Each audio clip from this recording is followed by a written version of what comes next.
বাচ্চা পেটের কোন সাইডে নড়লে বুঝতে পারবেন যে আপনার ছেলে বাচ্চা হবে? আবার প্রসব বেদনা কোন সময় উঠলে বুঝতে পারবেন আপনার ছেলে বাচ্চা হবে? পেটের কোন পাশে যন্ত্রণা হওয়া ছেলে বাচ্চা হওয়াকে ইঙ্গিত করে? পেটটি দেখতে কেমন দেখালে বুঝবেন আপনার ছেলে হবে? এই সমস্ত লক্ষণগুলোই আমরা আপনাদেরকে জানাবো। পাশাপাশি জানাবো এই লক্ষণগুলো কোন মাস থেকে পরিলক্ষিত হবে। আপনারা যারা এই লক্ষণগুলো সম্পর্কে জানতে চাচ্ছেন তারা অবশ্যই সম্পূর্ণ ভিডিওটি দেখবেন, কারণ আমরা ভিডিওতে অনেক গুরুত্বপূর্ণ তথ্য দিয়েছি এবং বিভিন্ন মায়েরা যারা ইতোমধ্যে সন্তান জন্ম দিয়েছেন, যারা ছেলে সন্তান জন্ম দিয়েছেন, যারা মেয়ে সন্তান জন্ম দিয়েছেন, তাদের মধ্যে কেমন পার্থক্য ছিল, কী কী লক্ষণ তাদের মাঝে দেখা দিয়েছে, সব কিছুই আজকে জানাবো। Hello মামিজ, ড্যাডিজ and all my lovely viewers, সকলের কাছে অনুরোধ থাকবে আপনারা যারা আজকে এই চ্যানেলে নতুন তারা অবশ্যই মা ও শিশুর স্বাস্থ্য বিষয়ক এমনই উপকারী ভিডিওগুলো পেতে চ্যানেলটি সাবস্ক্রাইব করে পাশে থাকা বেল আইকনটি ক্লিক করে অল নোটিফিকেশনে ক্লিক করে দেবেন। এতে করে আমরা ভিডিও আপলোড করার সাথে সাথেই নোটিফিকেশন আপনাদের কাছেই পৌঁছে যাবে। চলুন মূল ভিডিওতে যাওয়া যাক। গর্ভাবস্থায় গর্ভের বাচ্চাটি ছেলে নাকি মেয়ে তা জানা এজন্যই নিষিদ্ধ করা হয়েছে, কারণ অনেকেই কন্যা সন্তান আশা করেন না। তবে সন্তান সৃষ্টিকর্তার এক বিশেষ দান, তাই এটি নিয়ে আপনাদের অবহেলা বা তুচ্ছ তাচ্ছিল্য করার কোনো দরকার নেই। সুস্থ সন্তান আশা করবেন, সেটিই প্রয়োজনীয়। পৃথিবীর বিভিন্ন দেশে জেন্ডার ডিসক্রিমিনেশন এতটা বেশি নয়, তাই সেখানে আল্ট্রাসাউন্ডের মাধ্যমে গর্ভের বাচ্চার লিঙ্গ কী তা জানিয়ে দেওয়া হয়। কিন্তু ভারত ও বাংলাদেশে জেন্ডার ডিসক্রিমিনেশনের সংখ্যা খুবই বেশি, এজন্য এখানে আল্ট্রাসাউন্ডের মাধ্যমে এটি জানানো নিষিদ্ধ। তাই যারা কিউরিসিটি বশত জানতে চাচ্ছেন, ঘরে বসিয়ে পরীক্ষা করতে চাচ্ছেন, তাদের জন্য কিন্তু এই ভিডিওটি খুবই গুরুত্বপূর্ণ হতে যাচ্ছে। আপনার গর্ভের বাচ্চাটি ছেলে নাকি মেয়ে তা জানার জন্য অল্প কিছু লক্ষণই আপনি খেয়াল করতে পারেন। যদি পেটের ভেতরে আপনার ছেলে বাচ্চা থেকে থাকে, সেক্ষেত্রে আপনি বিশেষ কিছু লক্ষণ দেখতে পাবেন। প্রথমে দেখুন আপনার পেটের আকারটি কেমন দেখা যাচ্ছে। আপনার পেট বাড়তে শুরু করে সাধারণত পঞ্চম থেকে ষষ্ঠ মাসে, কারো কারো আবার সপ্তম মাসেও পেট বাড়তে শুরু করে। যখন পেট বড় হয়ে যাবে, মোটামুটিভাবে আপনার পেট বাইরে থেকে বোঝা যাবে, তখন খেয়াল করবেন আপনার পেট কেমন দেখা যাচ্ছে। পেটটি যদি অনেক বেশি বড় চ্যাপ্টা টাইপের দেখা যায়, উপরের পেট এবং তল পেট দুটোই সমান পরিমাণে ফোলা থাকে, বা উপরের পেট তল পেটের চেয়ে বেশি পরিমাণে ফোলা থাকে, আপনার হাঁটতে চলতে গেলে এটি মনে হয় যে আপনার উপরের পেটেই সবসময় বেশি ভার অনুভব হয়ে থাকে, সেক্ষেত্রে কিন্তু আপনার বাচ্চা মেয়ে হওয়ার সম্ভাবনা অনেক বেশি, কারণ মেয়ে বাচ্চাদের ক্ষেত্রেই উপরের পেট বেশি পরিমাণে ফোলা থাকে।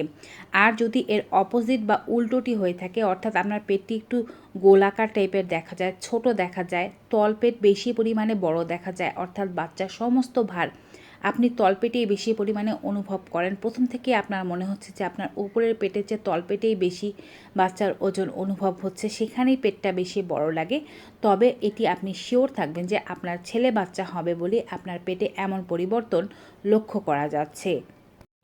পেটের মধ্যে সাধারণত মায়েদের এক ধরনের লম্বা কালো দাগ হয়ে থাকে, যেটি সাধারণত দেখা যায় ষষ্ঠ সপ্তম মাসের দিকে, কারো কারো অষ্টম নবম মাসের দিকেও এই দাগটি ফুটে উঠতে পারে। এই দাগটা যদি আপনার তলপেট থেকে নাভি পার করে একেবারে পাঁজর পর্যন্ত সরাসরি লম্বা হয়, আঁকা বাঁকা না হয় এবং বেশ ডিপ কালো রঙের হয়ে থাকে, তবে মনে করা হয় ছেলে বাচ্চার মায়েদের ক্ষেত্রে এমন লিনিয়া নিগড়া দেখা যায়। এই দাগটিকে লিনিয়া নিগড়া বলা হয়ে থাকে।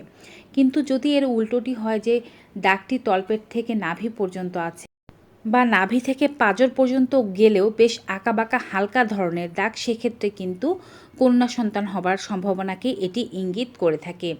এছাড়াও গর্ভাবস্থায় আপনি খেয়াল করুন আপনি বাচ্চার ভার কোন পাশে বেশি পরিমাণে অনুভব করছেন। গর্ভবতী মহিলাদের ক্ষেত্রে বাচ্চা যদি ডান পাশে বেশি পরিমাণে ভার দেয়, বা আপনার যদি বেশি মনে হয় যে বাচ্চার ডান পাশে ঝুঁকে আছে, সেক্ষেত্রে আপনার পুত্র সন্তান হবার সম্ভাবনাই বেশি। কিন্তু যদি প্রথম থেকে আপনার মনে হয় আপনার বাচ্চা বাঁকাতেই বেশি পরিমাণে ভার দিচ্ছে, সেক্ষেত্রে কিন্তু আপনার কন্যা সন্তান হবার সম্ভাবনা বেশি বলেই মনে করা হবে। এখন বাচ্চার নড়াচড়া থেকেও কিন্তু বোঝা যায় গর্ভের ভেতরে বাচ্চাটি ছেলে নাকি মেয়ে। ছেলে বাচ্চা ও মেয়ে বাচ্চার নড়াচড়ার মধ্যেও যথেষ্ট পার্থক্য রয়েছে। সাধারণত প্রথমবার বাচ্চা 18 থেকে 24 সপ্তাহের মধ্যে নড়ে। আপনি যদি একের বেশি বার গর্ভবতী হয়ে থাকেন, সেক্ষেত্রে আপনি 16 সপ্তাহের মধ্যেও বাচ্চার নড়াচড়া অনুভব করতে পারেন। যে সমস্ত মায়েদের গর্ভে সাধারণত পুত্র সন্তান থেকে থাকে, তারা বাচ্চার নড়াচড়া একটু দেরিতে অনুভব করেন। আপনি দ্বিতীয়বার গর্ভবতী হলে এটি ভালোভাবে বুঝতে পারবেন, প্রথমবারেও বুঝতে পারবেন যদি আপনার মনে হয় যে আপনার বাচ্চা অন্যের বাচ্চার তুলনামূলকভাবে একটু দেরিতে নড়ছে, বেশ অনেকটা সপ্তাহ পার হয়ে গিয়েছে কিন্তু বাচ্চা নড়ছে না, সেক্ষেত্রে আপনার ছেলে বাচ্চা হওয়ার সম্ভাবনা বেশি। কিন্তু মেয়ে বাচ্চারা সাধারণত আগে নড়াচড়া শুরু করে দেয়। মনে রাখবেন, জেনেটিকভাবে ছেলে বাচ্চার তুলনায় মেয়ে বাচ্চা কিন্তু বেশ শক্তিশালী হয়ে থাকে, বা ছেলে বাচ্চার তুলনায় মেয়ে বাচ্চার মৃত্যু হার কিন্তু অনেক কম। এজন্যই দেখা যায় যে মেয়ে বাচ্চারা আগে নড়াচড়া করে এবং পেটের মধ্যে বেশ নড়াচড়া করে। মেয়ে বাচ্চাদের মধ্যে দেখা যায় দ্রুত নড়াচড়া শুরু করে দেয় এবং পেটের মধ্যে এখানে ওখানে নড়তে থাকে, কিন্তু আস্তে আস্তে নড়ে, খুব বেশি তীব্রতার সাথে নড়ে না, হাত পা উঁচিয়ে দেয় না বা মাকে কোনো ব্যথা দেয় না। কিন্তু ছেলে বাচ্চার ক্ষেত্রে দেখা যায় ছেলে বাচ্চারা একটু দেরিতে নড়াচড়া শুরু করলেও যখন নড়াচড়া শুরু করে তখন কিন্তু খুব বেশি ছটফটে টাইপের না হলেও বাচ্চারা যখন নড়ে অনেক দ্রুত নড়ে, অর্থাৎ অনেক জোরে জোরে লাথি মারে, ঘুষি মারে, মাথা দিয়ে মায়ের পেটে আঘাত করতে পারে। ছেলে বাচ্চার নড়াচড়ার মধ্যে তীব্রতাটা বেশি পরিমাণে লক্ষ্য করা যায়, বিশেষ করে লাথিগুলো বেশি পরিমাণে খেয়াল করা যায়। এবারে বলছি, ছেলে বাচ্চা পেটে থাকলে বাচ্চাটি পেটের কোন পাশে নড়াচড়া করার সম্ভাবনা বেশি।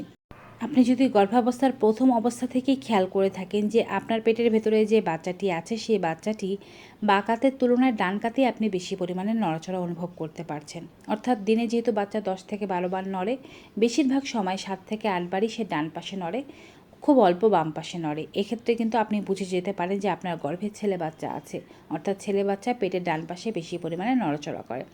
আবার যদি উল্টোটি হয়ে থাকে যে আপনার বাঁ দিকেই বেশি পরিমাণে নড়াচড়া অনুভব করেন, মাঝে মাঝে ডান দিকে অনুভব করেন, সেক্ষেত্রে আপনার মেয়ে বাচ্চা হওয়ার সম্ভাবনা সবচাইতে বেশি।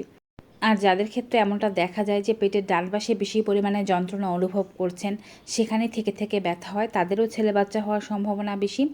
যাদের পেটের বাঁ পাশে বেশি পরিমাণে ব্যথা যন্ত্রণা অনুভব হয় তাদের কিন্তু মেয়ে বাচ্চা হওয়ার সম্ভাবনা বেশি। এবারে বলছি, প্রসব ব্যথা কখন উঠবে ছেলে বাচ্চা ও মেয়ে বাচ্চার ক্ষেত্রে।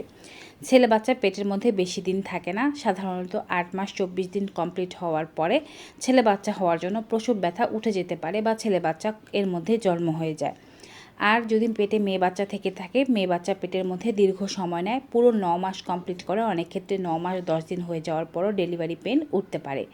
ছেলে বাচ্চা যখন প্রসব হয় তখন মাকে দীর্ঘ সময় পর্যন্ত প্রসব ব্যথা সহ্য করতে হয় না, অর্থাৎ খুব কম দিন, 1 থেকে 2 দিন প্রসব ব্যথা সহ্য হওয়ার পরেই মায়ের ব্যথা উঠতে থাকে এবং বাচ্চা প্রসব হয়ে যায়।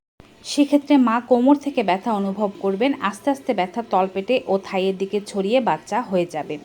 মেয়ে বাচ্চার ক্ষেত্রে প্রসব ব্যথা একটু দেরিতে উঠে দীর্ঘ সময় প্রসব ব্যথা সহ্য করতে হয়।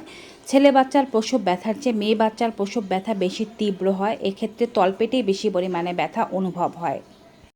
কোনো মহিলার গর্ভে ছেলে বাচ্চা থেকে থাকলে তার নাভিটি বেশি পরিমাণে ফুলে যায় এবং বাইরের দিকে বেরিয়ে আসে, সাধারণত 7ম থেকে 9ম মাসের মধ্যে এই লক্ষণটি খেয়াল করা যায়। কিন্তু পেটে মেয়ে বাচ্চা থাকলে নাভি আগের মতোই থাকে বা কিছুটা ভেতরের দিকে ঢুকে যায়। তো ভিউয়ার্স, এই হচ্ছে ছেলে ও মেয়ে বাচ্চা হওয়ার কিছু পার্থক্য ও লক্ষণ।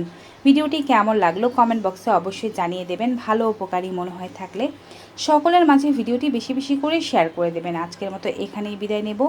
আপনারা সবাই ভালো থাকুন, সুস্থ থাকুন। Good bye and take care.